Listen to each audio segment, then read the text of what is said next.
पहले बोलते थे कि किसी भी बच्चे के ऊपर 3 लोगों का इम्पैक्ट होता है, पेरेंट्स, फ्रेंड्स एंड टीचर्स। चौथा है हमारे पास technology and social media, access to social media. Children are not ready to listen. उनको सुनने की आदत ही खत्म हो चुकी है। जो ना सुनने की आदत थी बच्चों में वो खत्म हो चुकी है। बच्चों को फेलियर्स लेना ना सिखाया जा रहा है। आज की जनरेशन जो निकल के आ रही है सोसाइटी में, उसमें बहुत बड़ा रोल है पेरेंटिंग का। एंड आई मस्ट एडमिट कि आज की जनरेशन को पेरेंटिंग नहीं है। वैरायटी जो इतनी मिल रही है सोशल मीडिया पे, वो बच्चों का अटेंशन स्पैन बहुत रिड्यूस कर रही है। आज की डेट में बच्चा 13-14 साल का ही होता है तो उसे लगता है मुझे अपने पेरेंट्स से ज़्यादा पता है। सभी को मेरा नमस्कार, स्वागत है आपका सिटी डायलॉग्स में, an initiative by the greater Hisar foundation powered buy back ventures LLP. इस सीरीज में हम हिसार के ऐसे लोगों से मिल रहे हैं जो हिसार के लिए एक विजन रखते हैं। अपने काम और अपनी मेहनत से वो हिसार को बेहतर बनाने की जिद पर अड़े हुए हैं। हर समाज, हर सोसाइटी का एक बहुत इंपॉर्टेंट पिलर होता है एजुकेशन। और आज की जो हमारी गेस्ट हैं मिसेस शैली मेहता, जो सेंट मैरी स्कूल की प्रिंसिपल हैं और 30 साल का उनका एक्सपीरियंस रहा है एजुकेशन इंडस्ट्री में, उनसे आज बात करेंगे और जानेंगे कि उनकी इंडस्ट्री के क्या क्या चैलेंजेस हैं और वो उनसे कैसे टैकल कर रही हैं और क्या उसके फ्यूचर प्रोस्पेक्ट्स हैं। So welcome ma'am, welcome to city dialogues. Thank you. And first of all, congratulations for running this prestigious institution so successfully. Thank you. Let's start with addressing the elephant in the house. How the education system has changed after this pandemic. Pandemic it has brought a mammoth change. बहुत बड़ा change जो है वो कोविड-19 के बाद हमें देखने को मिला है। इसके बाद के जो चैलेंजेस हैं वो हम आज तक फेस कर रहे हैं। Right. ऐसा नहीं था कि जो डेफिसिट 2 साल में हुआ वो 2 साल में कवर हो गया। उसके आफ्टर मैथ्स जो हैं वो अभी तक हैं। सबसे बड़ा जो चेंज था वो ये था कि कोविड से पहले हम बच्चों को फ़ोन और मीडिया से बहुत दूर रखते थे। Right. और फिर हमने ये डीमन जो था, ये दानव सोशल मीडिया उन बच्चों के हाथ में दे दिया। Right. जैसे एक चक्रव्यूह की तरह हो गया, घुसने के बाद निकलने मजबूरी का थी। रास्ता ही नहीं है। मजबूरी थी हाँ। क्योंकि हमें ये नहीं पता था स्कूल कितने लंबे समय तक बंद रहेंगे। Right. सो बच्चों को स्कूलिंग भी ज़रूरी थी। कोई तरीका था नहीं, सोशल डिस्टेंसिंग का बहुत बड़ा इशू था। सो इसलिए हमने स्कूल को ही घर तक पहुंचाया। Right. उसके लिए बच्चों के हाथ में फ़ोन थमाए गए, लैपटॉप थमाए गए, जिनसे हम उन्हें पहले से ही बहुत दूर रख रहे थे। Right. और उस समय का जो हमारा ये एक्शन था कि उन्हें फ़ोन और मोबाइल पकड़ाने या लैपटॉप्स पकड़ाने, वो बच्चों ने आज तक पकड़े हुए हैं जबकि स्कूल्स खुल चुके हैं। उसका पीछा बच्चों ने आज भी नहीं छोड़ा है। बहुत सारी प्रॉब्लम्स जो कोविड से पहले देखने को नहीं मिलती थी, जैसे ADHD, डिसलेक्सिया, डिसकैल्कुलिया, ये अब बहुत कॉमन हो गई है क्योंकि हर बच्चा लेता है, टेक्स्ट करता है और आंसर मिल जाता है। हर बच्चा लेता है कैलकुलेशन के लिए अपना दिमाग नहीं, कैलकुलेटर इस्तेमाल करता है। दूसरा, बच्चों का स्क्रीन टाइम बहुत बढ़ गया है। True. उस टाइम तो मजबूरी थी, आज मजबूरी नहीं है, आज बच्चों की एडिक्शन है। उनको लगता है टीचर इज़ नॉट इम्पॉर्टेंट। उनके पास इतनी प्लेटफॉर्म्स हैं, ऑनलाइन प्लेटफॉर्म्स, उन्हें लगता है वो वहाँ से पढ़कर ज़्यादा समझ सकते हैं। जो 1-to-1 इंटरेक्शन है क्लास में, उसको वो इतनी इम्पोर्टेंस नहीं देते। सो ये मेजर इश्यूज़ हैं। और जो एक कंसंट्रेशन लेवल था बच्चों का, वो बहुत कम हो गया है। वो थोड़ी ही देर में स्क्रीन पे तो उनकी कंसंट्रेशन पूरी रह सकती है, लेकिन अगर मैं उन्हें कहूँ लिखो या याद करो या सुनो, 10 से 15 मिनट के बाद उनके सारे स्विचेस ऑफ हो जाते हैं। स्क्रीन पर भी तो आजकल वो रील्स की वजह से 60 सेकंड्स 90 सेकंड्स का अटेंशन स्पैन हो गया है। उसके बाद फिर नई चीज़ चाहिए, नई उसके चीज़ चाहिए। क्योंकि वैरायटी जो इतनी मिल रही है सोशल मीडिया पे, वो बच्चों का अटेंशन स्पैन बहुत रिड्यूस कर रही है। तो इस इंफॉर्मेशन का जो ये ओवरलोड है, जो हर जगह से डिजिटल रिसोर्सेज से आ रहा है, ऐसे टाइम में एक सब्जेक्ट टीचर की कितनी ज़्यादा उसके रिस्पॉन्सिबिलिटीज बढ़ जाती है या चैलेंजेस बढ़ जाते ओ हैं यस, उसको? सबसे बड़ा इशू जो हमें आफ्टर कोविड फेस करना पड़ा है वो class discipline. Right. Children are not ready to listen, उनको सुनने की आदत ही ख़त्म हो चुकी है। और एक टीचर जिसके पास 40 से 45 मिनट होते हैं, वो 4 से 5 लेवल्स तक अपना जो लेक्चर है वो डिलीवर करती है। उसके बाद कुछ ऐसे बच्चे होते हैं जिनको स्पेशल अटेंशन चाहिए होती है, वो देने के बाद उसके पास इतनी कैपेबिलिटी नहीं होती कि वो क्लास को पूरी तरह से मैनेज कर पाए। और आज की डेट में जो सीबीएसई की एक्सपेक्टेशन है, so much of documentation for every child, कि हर बच्चे का जो एक रिकॉर्डिंग है हर एस्पेक्ट में, उसके हर फील्ड में, वो पॉसिबल नहीं हो पाता। तो कैन वी से कि जो टीचर्स का जो अभी वर्क कल्चर हो गया है, ये कॉर्पोरेट वर्क कल्चर से ज़्यादा टॉक्सिक हो गया? बहुत ज़्यादा, they are no more teachers, they are corporate workers. Right. बिल्कुल। और इसके साथ साथ जो है डिजिटल चीज़ें हो गई, ये इंफॉर्मेशन ओवरलोड हो गया, टीचर्स का जो है उनके साथ टाइम स्पेंड करना, पेरेंट्स का इसके ऊपर कितना इम्पैक्ट या मतलब उनका कितना उस पर इफेक्ट है? हाउ दे आर एक्टिव और non non active about it? वो उससे पहले मैं एक चीज़ और कहूँगी राइट। कि बच्चों को आज की डेट में अपने वोकल कॉर्ड्स पे भी कंट्रोल नहीं रहा है। राइट। उनके मन में एक बात आई which bypasses all the filters of the brain right. and it simply comes on their vocal cord. उन्हें blurt out करना ही है। सो एक ये बहुत बड़ा जो ना सुनने की आदत थी बच्चों में, वो ख़त्म हो चुकी है। और parents of course they play an important role, they have made all their children so special. And अगर मैं एक बात बहुत ब्लंटली और फ्लैटली कहूँ, आज की डेट में बच्चों को पेरेंट्स ने अपना कमज़ोरी बनाया हुआ है। राइट। बच्चों को फेलियर्स लेना ना सिखाया जा रहा है, राइट। ना सुनने की आदत सिखाई जा रही है। पेरेंट्स अपना पेरेंटिंग का रोल ये जानते हैं कि बच्चे ने अगर कुछ कह दिया है तो मुझे वो पूरा करना है।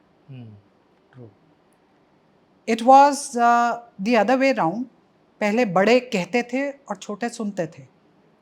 आज की डेट में छोटे कहते हैं और बड़े सुनते हैं। उस रीज़न से जो एक सोसाइटी में एल्डर्स की रिस्पेक्ट थी, एल्डर्स को जो एक स्थान दिया हुआ था, वो बहुत नुकसान हो रहा है उसका। एक इल्यूजन ये भी है क्योंकि इन्फॉर्मेशन का एक्सेस है, तो लगता है कि इनसे ज़्यादा मुझे पता है, आई नो बेटर। यस, आज की डेट में बच्चा जब वो 13-14 साल का ही होता है, 17-18 भी नहीं, राइट। 13-14 साल का ही होता है, तो उसे लगता है मुझे अपने पेरेंट्स से ज़्यादा पता है। इनको तो कुछ पता ही नहीं। Exactly. Specially mothers, because mothers are not that tech savvy as compare to fathers, because उनकी मजबूरी आज के डेट में टेक्नोलॉजी से अपने आप को अपडेट करनी। इस रीज़न से हम टीचर्स को बच्चों से 4 स्टेप आगे सोचना और टेक्नोलॉजी से अपने आप को अपडेट करना पड़ता है। राइट। जिससे पहले टीचर्स कतराती थी जिस टेक्नोलॉजी से, कोविड में वो उनकी मजबूरी बन गई, लेकिन नाउ दे हैव लर्नड कि हमें बच्चों के साथ चलना है, इस जनरेशन के साथ चलना है, तो हमें उनसे 2 कदम आगे चलना पड़ेगा, नहीं तो they will be rejected. Technology की बात हम कर रहे हैं, तो अभी जो लास्ट 4 साल में एडटेक स्टार्टअप्स बहुत आए, एडटेक कंपनीज आई, बायजूस आई, वेदांतु आया। इन्होंने भी जो है कहीं ना कहीं अपने मार्केटिंग कैंपेन में यही पिक्चराइज किया है कि आपके जो स्कूल टीचर्स हैं वो उनसे ज़्यादा हम आपको घर बैठे पढ़ाएंगे। पेरेंट्स को भी उन्होंने ये पोर्ट्रे करा कि आपका बच्चा अगर स्क्रीन पर है तो हमारे ऐप पे टाइम बिता रहा है, वो सीख रहा है, कर रहा है। और कहीं ना कहीं ये भी एक ऐसे आई वुड से कि एक गलत डायरेक्शन या एक ऐसी डायरेक्शन जिसका पता ही नहीं है कि how it is going to end. देखिए, जितने कमर्शियल एस्पेक्ट्स हैं वो ऐसे टाइम को एक्सप्लॉइट करते हैं to the maximum.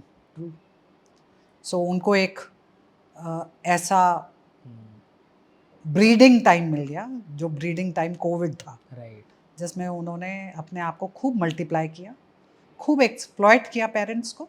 Right. But ultimately मेरे को लगता है चॉक एंड टॉक जो है जो एक टीचर कर सकती है वो टेक्नोलॉजी नहीं कर सकती. ठीक है, it can add to what a teacher has to explain to a child, but it can never replace a teacher. Otherwise schools बंद हो जाते हैं आज. ठीक है, कमर्शलाइजेशन हो रही है, हम सब जानते हैं. कोचिंग सेंटर्स एक बहुत बड़ा they are flourishing in the society, but ultimately एक टाइम आएगा जब पेरेंट को पता लगेगा कि तब तक बहुत नुकसान हो चुका होगा सोसाइटी में, बच्चों का, हमारी फ्यूचर जनरेशन का, कि स्कूलिंग इज़ इम्पॉर्टेंट. आपके पास भी डायरेक्टली ये इन्होंने अप्रोच किया होगा कि हमारी टेक्नोलॉजी, हमारे software? Oh yes, yes, yes, yes, yes. How did you deal with them?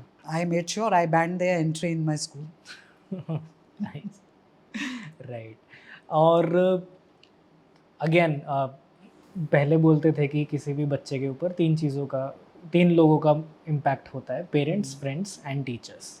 ठीक, अब चौथा है हमारे पास technology and social media, access to social media. Right. अब कुछ ऐसा किया जा सकता हो जिससे इनको पॉजिटिव, ये चौथा जो इम्पैक्ट है इसको पॉजिटिव किया जा सके? इसमें बहुत बड़ा रोल जो है पेरेंट्स प्ले कर सकते हैं. ओके. जैसे आपने हायरार्की लेवल बताया कि पहले सबसे पहले पेरेंट होते थे, राइट. बट मैं कहूँगी सबसे पहले टीचर होता था, राइट. देन पेरेंट होते थे, देन पीयर आता था, राइट. और टेक्नोलॉजी. अब the Other- roles have other way reversed. around, right. It is technology, peers, parents, And- and teachers are the right. last. So उसमें efforts करने पड़ेंगे. पेरेंट्स ही हैं जिनको प्रधान बनना पड़ेगा घर में instead of children. Right. And they have to tell their children that I am the one who will be taking care of things, rather than you dictating me क्या करना है, कैसे करना है. तो आपको लगता है कि जैसे स्कूल्स हैं बच्चों को एजुकेट करने के लिए, पेरेंट्स को एजुकेट करने के लिए भी कुछ इंस्टीट्यूशन होना चाहिए या फिर ऐसे बिल्कुल. प्रोग्राम्स होने चाहिए? बिल्कुल. देखिए, आज की जनरेशन जो निकल के आ रही है सोसाइटी में, राइट. उसमें बहुत बड़ा रोल है पेरेंटिंग का. Right. And I must admit कि आज की जनरेशन को पेरेंटिंग नहीं आती, राइट. बिकॉज पेरेंटिंग में कुछ फिल्टर्स लगाए जाते हैं, कुछ रूल्स सेट किए जाते हैं जो कि आज का पेरेंट नहीं कर रहा. अनटिल एंड अनलेस एक पेरेंट ये डिसाइड करे कि what is the priority in the life of a child, so that the child grooms up into a good individual. कुछ ना कुछ तो बन ही जाएगा, लेकिन सबसे पहले एक अच्छा इंसान तो बने. आज का जो बच्चा है, आज का जो यूथ है, उसको लेना बहुत आता है, उसको देना नहीं आता. और वो शायद घर से ही शुरू होता है. पेरेंट उसको दे तो सब कुछ रहा है, हर सुविधा दे रहा है, लेकिन इन रिस्पॉन्स, इन रिटर्न, क्या वो कुछ एक्सपेक्ट भी कर रहा है बच्चे से? क्या वो इतना भी एक्सपेक्ट कर रहा है कि बेटे आपकी ये रिस्पॉन्सिबिलिटीज़ हैं, आप इसको पूरा करो, as a child in the house, as a student in the school? For example मैं कहूँगी, बच्चा घर जाता है, बैग इधर फेंकता है, कॉपी इधर फेंकता है, खाना इधर खा रहा है, जूते उधर फेंक रहा है. तो it is a mother who is doing all the chores for the child. Right. It is a mother, चाहे वो 8वीं क्लास का बच्चा है, चाहे वो 10वीं क्लास का है या 4थी क्लास का है. Mother is responsible for all little things for a child, कि ये बच्चा है. Right. Father is responsible for fulfilling their all little demands. But क्या कोई जिम्मेवारी बच्चे की भी है? क्या हम बच्चे को ये शुरू से नहीं सिखा सकते कि आपकी चीज़ें आप खुद संभालोगे, आपका बैग आप अपने आप लगाओगे, आपका होमवर्क का टाइम, जब स्कूल में टाइम टेबल है तो घर में टाइम टेबल क्यों नहीं है? सो कहीं ना कहीं जो आज का यूथ हे वायर हो रहा है या वो इतना डिमांडिंग हो रहा है, उसमें पेरेंट्स का बहुत बड़ा रोल है. बहुत हम कॉन्वर्सेशन सीरियस गई है, let's make it little lighter. How was your childhood, your bonding with parents and your schooling and then your Oh, initial yes. Days of your professional journey? School was school for us. Right. We had that positive fear in the mind कि school जा रहे हैं तो ऐसे जा रहे हैं Right. कि टीचर टोके नहीं. काम के लिए पूरा सतर्क थे. कि होमवर्क का मतलब होमवर्क है और वो करके जाना है। ट्रू। और घर में एक क्वालिटी टाइम स्पेंड किया जाता था, जो कि अब मिसिंग है। My both parents were working, but we use to make sure कि हम रात का खाना सब इकट्ठे बैठ के खाएं, और उस खाने के बाद हम लोगों की घंटों घंटों डिस्कशंस चलती थी, जो आज की डेट में मिसिंग है। आज की डेट में अगर पेरेंट्स सोचता है कि मैडम दे तो रहा हूँ, पैसे खर्च रहा हूँ, इसके लिए ट्यूशन पे भेज रहा हूँ, अच्छी किताबें लेके दे रहा हूँ, अच्छे से अच्छी सुविधा, कपड़े लत्ते लेके दे रहा हूँ, बट आप क्वालिटी टाइम क्या स्पेंड कर रहे हो? मैम पूछता हूँ मैं कितनी पढ़ाई की, तेरे कितने नंबर आए? This is not quality time. And the kids are smart enough to fool their parents. They are very smart, you won't believe. बच्चे स्कूल का नंबर ब्लॉक कर देते हैं पेरेंट्स के मोबाइल में, और पेरेंट्स को पता नहीं लगता सालों साल। True. तो how to reach parents? Then we send teachers, घर भेजते हैं, भाई जाके बता के आओ आपका नंबर ब्लॉक्ड है। Right. तो things are very different. As I said, there was a positive fear in our mind. School is no more a positive fear for children. Do you recall any teacher who had a like huge impact on your Oh yes, journey? yes. My English teacher was very good, Mrs. Sahani. I still remember. Right. She was somebody who used to have a one-to-one contact with every child. She knew so much about us, and we were also very willing to tell her about all little things, Right. good or bad, and she was there to direct us. Right. But ये उस time की बात है जब साम दाम दंड भेद सब लगता था। True. आज की डेट में टीचर सोचती है कि भाई, क्योंकि सीबीएसई ने हाथ बांध रखे, आप बच्चे को स्टूपिड नहीं कह सकते, आप बच्चे को डांट नहीं सकते, आप बच्चे को पनिश नहीं कर सकते, तो टीचर भी बस उतना रिश्ता रखती है बच्चे से कि मैं आई, क्लास में पढ़ाया, Right. और तुम जानो आगे। क्योंकि पेरेंट्स इतनी इतनी सी बातों को, they make a mountain out of a mole. अगर टीचर ने बच्चे को स्कूल में रोक लिया तो ये भी एक इश्यू है। रोका किस लिए? काम कराने के लिए भाई, कि बच्चे का काम पूरा हो जाए। लेकिन पेरेंट्स को ये भी मंजूर नहीं है आज के डेट।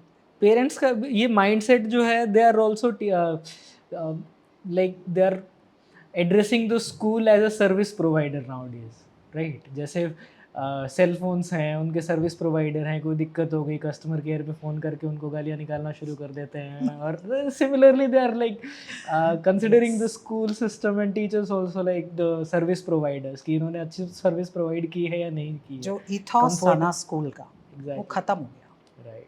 अब मैंने जैसे कहा, हर जगह कमर्शलाइजेशन है, तो स्कूल को भी एक कमर्शियल प्लेस बना दिया गया है। पेरेंट्स को शायद विश्वास नहीं है स्कूल पर कि देखिए, रिश्ता भी वहाँ बनता है जहाँ विश्वास होता है।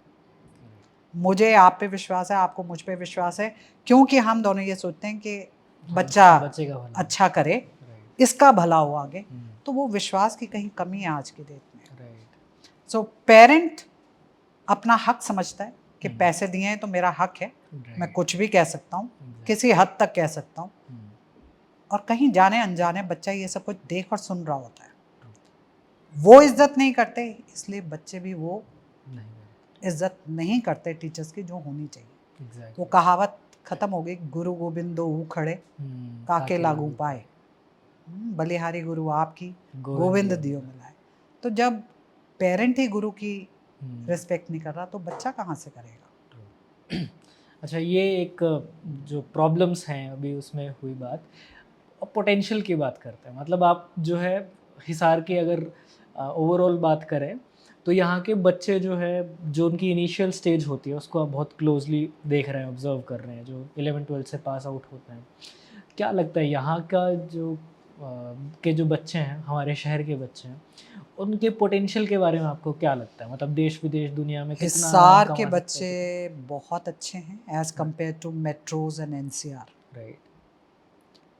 लेकिन दुख की बात यह है कि हमारे शहर में ऐसी कोई मैग्नेटिज्म नहीं है, ऐसा कोई उन बच्चों के लिए एक्सपोजर नहीं है कि वो यहाँ पर रुकें। राइट। आज की डेट में जैसे ही बच्चा 11वीं-12वीं से निकला, उसे लगता है मैं शहर से बाहर भागूं, क्योंकि ना तो हमारे शहर में जॉब अपॉर्चुनिटीज़ हैं बच्चों के लिए, ना इतने अच्छे इंस्टीट्यूशंस हैं कि उन बच्चों को होल्ड बैक कर सकें। सो जो एक मास एक्सोडस है, जिस शहर ने उन बच्चों को बनाया वो शहर ही उसका स्वाद नहीं ले पा रहा, राइट। तो फिर क्या फ़ायदा। तो कुछ हमारी गवर्नमेंट को ऐसा करना चाहिए कि जो एनसीआर और मेट्रोज़ में जो इतनी इंडस्ट्रियल और जो टेक्नोलॉजिकल इंडस्ट्रीज़ हैं जो वहाँ फ्लरिश कर रही हैं, उनको ऐसे छोटे शहरों में लाना चाहिए। हिसार इज़ नो मोर अ छोटा शहर, डेफिनेटली काफ़ी बड़ी बड़ी चीज़ें, 3 यूनिवर्सिटीज़ हैं यहाँ पर, एयरपोर्ट अपकमिंग है। राइट। तो क्यों ना ऐसे बच्चों को यहाँ पे कुछ दिया जाए कि हमारे बच्चे तो यहाँ रहें ही रहें, राइट। दूसरे शहरों से भी यहाँ बच्चे हैं। तो वो कुछ एफर्ट्स गवर्नमेंट को करने पड़ेंगे सूनर और लेटर। कितना लोड उठा सकता है एनसीआर और मेट्रो, जो वहाँ पे पॉपुलेशन लोड है उसको थोड़ा सा तो अगर स्प्रेड करना है तो ऐसे शहरों को उठाना पड़ेगा। अच्छा, अगर बात करें आपकी जो एजुकेशन हुई, हायर एजुकेशन, कॉलेज से आप पास आउट हुए, उस टाइम पे what was going on in your mind कि क्या करियर आपको चूज़ करना है, how you want to go about it? अब मैं बता रही हूँ ना, पहले समय में हाँ। पेरेंट्स का रोल ज़्यादा रहता था। I never wanted to do science, अच्छा, okay. I always wanted to go with humanities, लेकिन I came from a family of engineers and doctors, तो नहीं साइंस ही पढ़ना है। हमने भी साइंस ही पढ़ी तब। तो जब मैं ग्रेजुएशन कर रही थी, I was very clear, I had medical and non medical both in my 12th, but I never wanted to be a doctor, I never sat for the exam also, but I always wanted to be a teacher. बस इतना था कि हाँ teacher बनना और post graduate teacher बनना है, graduate भी नहीं, 11th-12th को पढ़ाना है, ये मन में था। और वो मेरे को मेरी मेहनत, मेरे पेरेंट्स का आशीर्वाद, मेरे गुरुओं का आशीर्वाद और बाय गॉड्स ग्रेस वो मैं जब मैंने अपना प्रोफेशन शुरू किया way back in 1992, so I got the opportunity to teach class 9 and 12 in Modern Vidya Niketan School, Faridabad. It's a very renowned school. Definitely, yes. If we talk about. So इससे ज़्यादा कुछ सोचा नहीं था। और मैं स्ट्रांगली बिलीव करती हूँ कि खाली नंबर मायने नहीं रखते, आपके अंदर बहुत से स्किल्स हैं, अगर आप उनको अच्छे से होन करते हो, उनको पॉलिश करते हो, तो ज़िंदगी में आप अच्छा ही करोगे। I am happy where I am today. और अभी जैसे एजुकेशन में हर इंडस्ट्री की कोई ना कोई यूनियन होती है, कम्युनिटी होती है, जिसमें वो कलेक्टिवली जो है अपने थॉट्स रखते हैं, आइडियाज़ रखते हैं, कुछ भी चेंजेस के लिए सिंगल वॉइस रेज भी कर पाते हैं अथॉरिटीज़ को लेके। तो एजुकेशन में और हिसार में भी ऐसा कुछ है, कम्युनिटी या यूनिटी? हाँ, हिसार में है सहोदय, है हिसार सहोदय। ओके। और उसमें 48 स्कूल्स हैं, हम लोग मिलते रहते हैं off and on. Right. And we keep putting our ideas and views.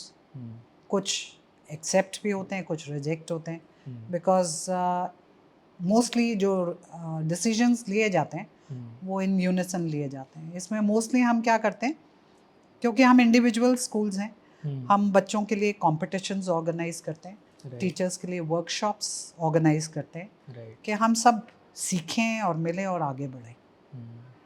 क्योंकि अभी गोइंग फॉरवर्ड जैसे कुछ एक चीज़ें हैं कि यहाँ पे एक ओवर ब्रिज भी बनाने की बात थी, एक लॉन्ग ओवर ब्रिज हिसार के थ्रू। अगर ऐसी कोई चीज़ आती है तो आपको पता है कि सुबह के टाइम पे और दोपहर में जब स्कूल की छुट्टी होती है, बहुत सारी buses are out there on the roads, and somehow any kind of construction or development that will happen in the city is going to directly or indirectly affect this culture and society also. How in last 5 years, the kind of mushrooming up that is going on in terms of schools in Hisar. Right. So जो आप traffic की बात कर रहे हैं, buses का और teachers का और बच्चों का, वो बहुत ज़्यादा बढ़ गया। सो आगे आने वाले समय में यस बहुत ज़रूरत है इस शहर को अच्छे से ऑर्गेनाइज करने के लिए, ताकि बच्चों की commuting to and fro school Right. Should be smooth. Right. वो एक आज की डेट में बहुत बड़ी नीड है हिसार Exactly. में. Right. और इसके अलावा ये जैसे निगम को रिलेटेड बात हुई, उसके अलावा एजुकेशन सिस्टम, एजुकेशन पॉलिसीज़ को लेके भी आपको कुछ लगता है कि उसमें कुछ एक बदलाव किए जा सकते हैं जिससे कुछ किए जा रहे हैं. हम्म, CBSE is working on this and it is stressing on skill subjects now. Right. It will take time. It will take time because acceptance parents की बड़ी फोकस्ड है कि वो 5 मेन सब्जेक्ट्स पढ़ाए बच्चे को, फिर वो साइंस और कॉमर्स और ह्यूमैनिटीज़ में डाल के बच्चे का फ्यूचर डिसाइड हो गया. राइट. माइंडसेट बदलेगा लेकिन समय लगेगा. राइट. और जैसे अब क्लास 1 के एडमिशन के लिए मैं आपसे बात करूं, CBSE is very stringent about कि 6 साल का बच्चा होगा तभी क्लास 1 में आना चाहिए. ओके. पेरेंट को ये समझाना कि भाई 6 साल क्यों, उनको लगता है मेरा बच्चा तो 2.5 साल में स्कूल आने लग गया था तो अब 5 साल में पहली क्लास में आ जाना चाहिए. वो ये नहीं सोचते कि ये जो करिकुलम फ्रेम किया गया है बाय CBSE राइट. वो उनको देखते हुए किया गया है. राइट. एक बच्चा जो 3 महीने छोटा या बड़ा होता है एक क्लास में, फॉर एग्जांपल क्लास 1 में, राइट. जो 3 महीने बड़ा है बच्चा, उसको आज का पढ़ाया हुआ कंसेप्ट समझ में आ जाएगा. लेकिन जो 3 महीने छोटा है उसके लिए वो सारा का सारा पहाड़ इकट्ठा होता जाता है आगे के लिए. इसीलिए जो बच्चा अप्रोप्रिएट एज में क्लास में बैठा है राइट. वो बड़ी हंसते खेलते उस क्लास को कर लेता है. और वो उम्र है 6 साल. लेकिन जब अगर पेरेंट ने 5 साल के बच्चे को बैठा दिया है क्लास में, सो उसका बच्चा स्ट्रगल ही करता रहता है. So foundation always become weak. Right. And I know parents, I would not like to name them, good doctors and advocates and engineers in Hisar जिनके बच्चे 1.5 साल बड़े थे बाकी बच्चों से क्लास में, जिनको मैंने पढ़ाया है और जनरल मॉडर्न में थी जब मैं, और वो बच्चे आज बहुत बढ़िया कर रहे हैं जिंदगी में क्योंकि उनका कॉन्फिडेंस लेवल हमेशा दूसरों से आगे रहा. तो NEP में कुछ अच्छा हो रहा है, देखते हैं आगे क्या रहता है उसका. Coming back to the parents, like this is the hot topic for us in this conversation. तो एक और चीज़ मुझे ध्यान आई कि back then when I was in school, उस टाइम पे स्टूडेंट्स के साथ ऐसा होता था कि अगर वो स्पोर्ट्स में जा रहे हैं, को करिकुलर एक्टिविटीज़ में जा रहे हैं तो पेरेंट्स वहाँ से रोकते थे कि भाई बोर्ड क्लासेस हैं, इंपॉर्टेंट एग्ज़ाम आने वाले हैं, इसके लिए पढ़ो, ये रोकते थे. आजकल कल्चर उसमें बिल्कुल उल्टा हो गया क्योंकि स्टोरीज और स्टेटस और व्हाट्सएप पे चला रहे हैं. किसी का बच्चा अगर फैंसी ड्रेस में कुछ कर रहा है तो अपने वाले को पीछे पड़ रहे हैं कि भाई हमारा क्यों नहीं कर रहा. कोई डांस कर रहा है तो हमारे, even if they have the skill और not, they have that dancing talent or not, or they want to do it or not, but they are pushing because now it has come to their status symbol. Yes, now I'll come to that. Yes. आज की date में parent जो खुद नहीं कर पाया, yes, वो सारे सपने अपने बच्चे से पूरा कराना चाहता है. right. ठीक है, मैं स्टेज पे नहीं बोल पाया तो इसको बोलना चाहिए, मैं अच्छा डांस नहीं कर पाया तो इसको करना चाहिए. बट हाँ, ये माइंडसेट ज़रूर चेंज हुआ है आज की डेट में कि पेरेंट्स पढ़ाई के साथ साथ और चीज़ों को भी इम्पोर्टेंस देते हैं. Here I would fail if I don't mention the name of my international wrestling champion Harshita more. She is equally good with academics and equally good with her sports. International level पे champion होना और साथ साथ पढ़ाई को manage करना, it's not a easy cup of T. Definitely बहुत अच्छा कर रही है वो बच्ची, लेकिन उसका बहुत बड़ा श्रेय उसके पेरेंट्स को जाता है जिन्होंने उसको ये सिखाया कि गुरु जो कह रहा है वो भी इम्पोर्टेंट है और हम जो कह रहे हैं वो भी इम्पोर्टेंट है. तो she could strike a balance between the two fields. और ऐसे और भी बच्चे हैं मेरे पास. मेरा स्कूल एशियन योगा चैम्पियनशिप में अव्वल नंबर पर है. तो बच्चे हैं और वो बच्चे पढ़ाई में भी अच्छा कर रहे हैं. बट आप जैसे ही कह रहे हैं कि पेरेंट चाहता है मेरा बच्चा मल्टी फेसेटेड बने, विदाउट नोइंग कि उस बच्चे का उस पर्टिकुलर फील्ड में इंटरेस्ट है कि नहीं. राइट. लेकिन मेरा इंटरेस्ट है इसलिए तुम्हें पूरा करना है. It is like how much freedom is too much freedom. हाँ, there is no definition for that. Yes, exactly. So ये सारे चैलेंजेस हैं, मतलब बहुत सारे मल्टीफेसिटेड चैलेंजेस हमने डिस्कस किए हैं. There are so many opportunities and scopes also. Like मतलब अगर देखा जाए तो गवर्नमेंट की तरफ से भी और बाकी सीबीएसई की तरफ से भी पेरेंट्स के लिए भी कुछ उनको एजुकेट करने के लिए और उसके भी there are so many scopes. I feel आज के डेट में पेरेंट्स को पेरेंट्स बनाने के लिए एक अच्छा स्कूल होना चाहिए. There should be a school for parents to be parents. Right. Coming back to your the teachers, the staff you have, how do you make sure that they are like updated with the technology and they are like they are also able to balance their personal and professional life? I mean that's a very Teaching challenging was very easy job early, yeah, pre-COVID. right. But COVID was something that forced them to come into technology. Yes, That was a good thing. right. They were very hesitant to be tech savvy, but they had no option after COVID, so they were there. Right. But now, it's not a job that starts at 7 in the morning and ends up at 2. Right. It's a job beyond 8 p.m. Right. That's Parents they think it's our right that we can call a teacher anytime and she has to answer it right. because we are paying for our child's fees.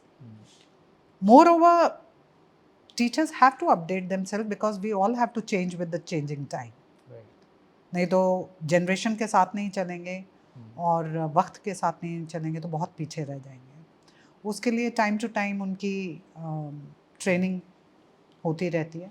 जो changes आते हैं CBSE में, जो ज़रूरत है. आपके staff में कोई ऐसा इशू आपके सामने कोई लेके आया कि madam I am not able to manage this No, school and I must say I am a very lucky person that way. Okay. My teachers are very willing to learn okay. and they are willing to give their 100%. I have to just ask. I never dictate things. Right. We do things happily. चाहे मुझे एक step जाके पहले खुद करना पड़े तो they all follow. That way I am very lucky. That's the quality of a good leader. I don't know. That's the quality of a good team, I must say. That's true. That's true. Apart from this, the regular academics things, ऐसे कोई programs जो आप कर रहे हो जो एक बच्चे को एक बेहतर इंसान बनाए, सोसाइटी फिट बनाए, अपनी पर्सनल लाइफ को वो और बेहतर कर पाए, साथ साथ एक्सपोजर उसको बाहर की चीज़ों का मिल पाए. हम class 6 onwards, we have started a new program from last 2-3 years.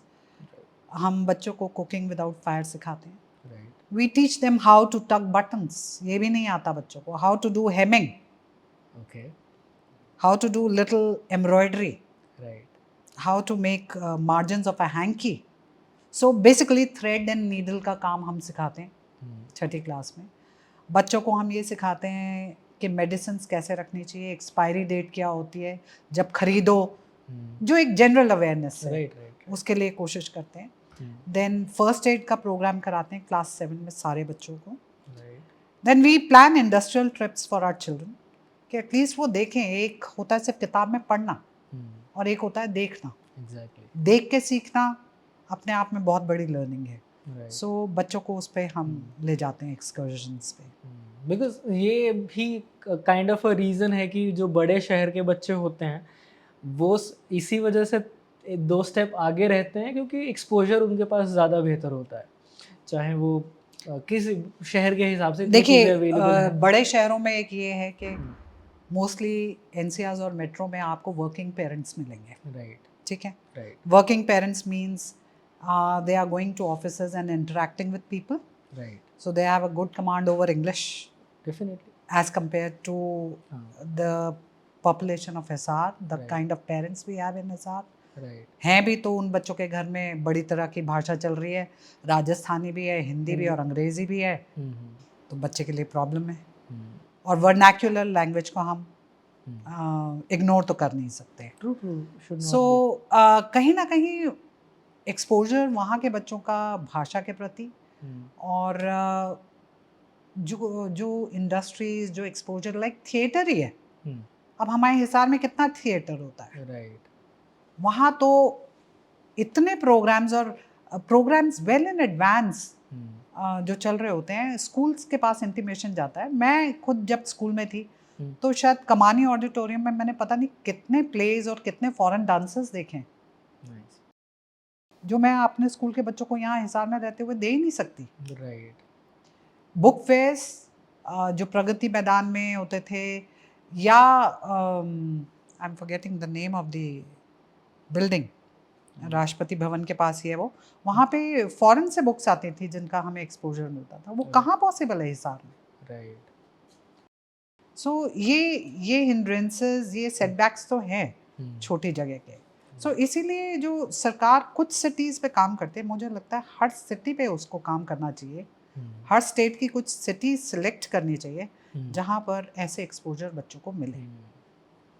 मेरा जो भी छोटा मोटा एक्सपीरियंस रहा है उसमें मैंने देखा है कि हिसार जो है it is made by the people of Hisar. या एवरी इंस्टीट्यूशन एंड बिजनेस, मतलब गवर्नमेंट को लगा है कि हाँ इसमें पोटेंशियल है, but they have not like invested that well like they have done with other cities, you may से अम्बाला और करनाल और the cities very neighboring to Delhi. But the people of Hisar has like a deep desire to create something new and to always like put it in forefront so that nobody can ignore. And that is the like the अभी हम बात कर रहे थे कि यहाँ से mass exodus है बच्चों का बाहर, right. लेकिन कुछ टैलेंटेड बच्चे हैं जो वापस आ रहे हैं हिसार, हाँ और वो कुछ अपने शहर में अपने शहर के लिए करना चाहते हैं right. और कर भी रहे हैं। लेकिन जैसे मैंने कहा, टाइम लगेगा, टाइम लगेगा। उसमें हमें अपनी सरकार की बहुत मदद चाहिए। अगर वो नहीं होगी तो ये बच्चे भी डिसहार्टन होकर शायद फिर बाहर निकल जाएंगे। डेफिनेटली। लेकिन हाँ, as you said, Hisar is made by the people of Hisar. वो कहीं गलत नहीं है। हम जिसमें जिंदल्स को ही बहुत बड़ा वो दे, बहुत से एंटरप्रेन्योर्स निकल रहे हैं हिसार से जो अपने लिए बहुत कुछ कर रहे हैं हिसार में रहते हुए। yes.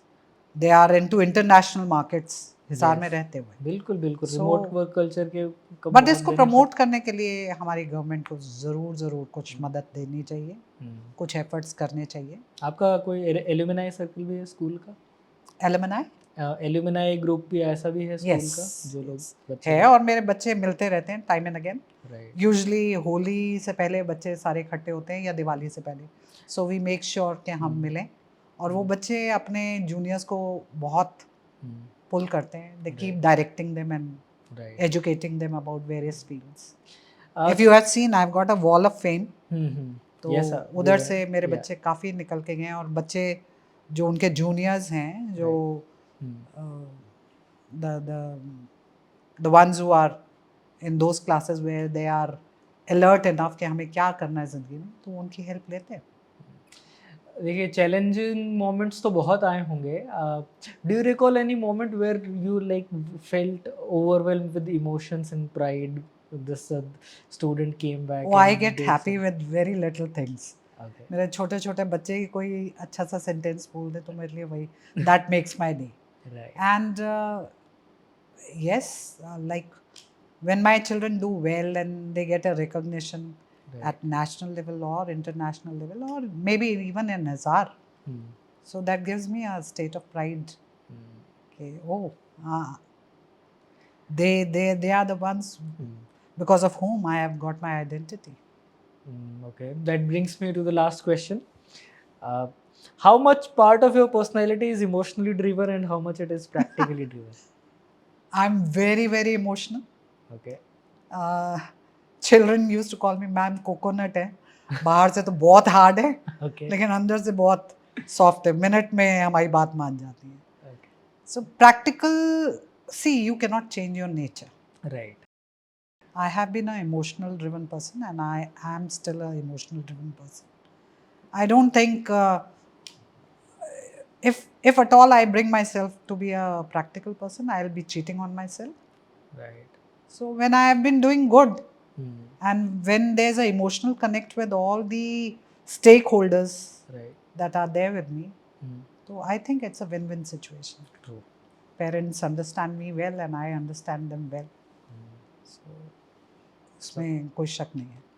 और इसमें मैं लास्ट में अपनी मैनेजमेंट का बहुत बहुत थैंक यू करूँगी, क्योंकि they are the ones. I joined this institution in way back 2011. They gave me that freedom. Right. They gave me that freedom. Okay, ma'am, you run the school and we are taking a back seat. They have never ever budged in a decision that I have taken, because they know if I am taking a decision, it is for the good of the school. Definitely. So उसमें उनका पूरा उनको श्रेय दूंगी मैं इसका. Right. So it was a great conversation, very insightful. Any message you want to give to the audience, or anyone you want to address in the आज की जनरेशन के लिए है, हाँ, लहरों से लड़कर नौका पार नहीं होती, कोशिश करने वालों की कभी हार नहीं होती. सो बच्चों को फेलियर्स ज़रूर एक्सेप्ट करने आने चाहिए, right, because failures are the ones which make them struggle in life, and struggle is something that makes them successful also. right. That's it. Thank you so much, ma'am. Thank you. So this was Shaili Mehta ma'am, and this session was very insightful. Education industry में जो challenges हैं, साथ साथ हमारा हिसार जो challenges face कर रहा है, उनको हमने address किया.